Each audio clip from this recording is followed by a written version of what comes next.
President Trump testing the bounds of the executive branch as he sets his sights on tackling two issues, crime and homelessness. Here's a live look at our nation's capital as today marks the end of Trump's federal takeover of the D.C. Police Department. He cannot control the police force for longer than 30 days without an act of Congress. President Trump has announced plans to do the same in Chicago, with more cities possibly to come.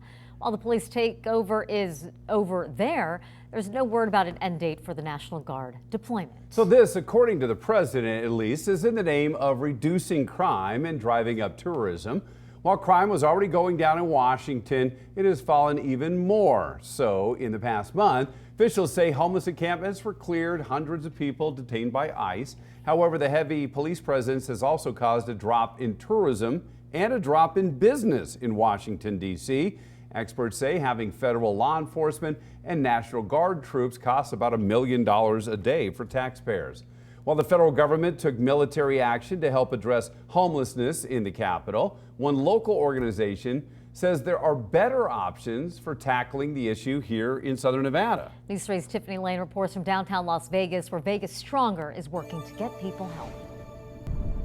Vegas Stronger believes it's important to get homeless individuals into housing, but they believe the best way to do that is to start by providing them with treatment. Where do you sleep? Sometimes outside, sometimes inside, just depends.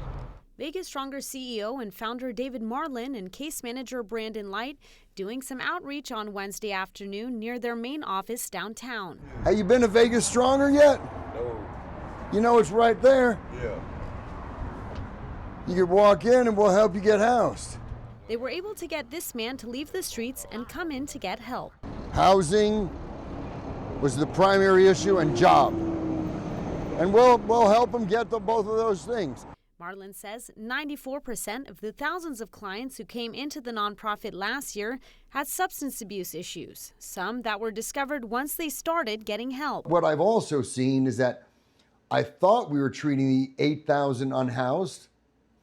As we've expanded to the incarcerated population, I've learned that the incarcerated, the unhoused, and the substance use, those Venn diagrams, there's a tremendous amount of overlap. Seeing the National Guard removing encampments in the nation's capital, Marlon says that's not a tactic he believes will help the underlying issues causing people to live unhoused, especially in Southern Nevada. Much like, in general, I don't think incarceration is the right tool to help address a substance use disorder.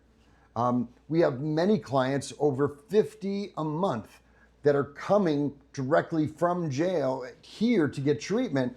And we're getting to see that these are sick people who need help. They don't need to be caged. So military use, in your eyes, is not necessarily the appropriate route. What are the proper routes? We have 10 full-time outreach interventionists who go out, and we're bringing in 100 people a week from the streets to get integrated behavioral health care. And to me, that is the correct response. Over the years, Vegas Stronger has expanded to 8 offices around the state, 6 in Las Vegas, including the hub downtown where we met up with the team. Light, who at one point lived in the notorious Vegas tunnels, dealing with addiction, has now been in recovery for 6 years. Personally, it's almost like magic, and I stopped shooting meth on the side of the street, and all of a sudden housing came my way. Now he's helping others who are in his former shoes. At 1 year, 77% of the clients who engage in our program are staying clean, they're getting housed, they're getting employed, and they're reporting an improved quality of life. So this was an exciting score for you today. It was, and this is what keeps me going. Reporting from downtown Las Vegas, I'm Tiffany Lane for News 3.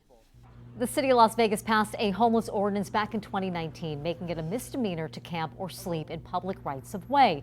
That includes areas like sidewalks or streets within the city limits, as long as shelter beds are available. Clark County passed a similar ordinance in February.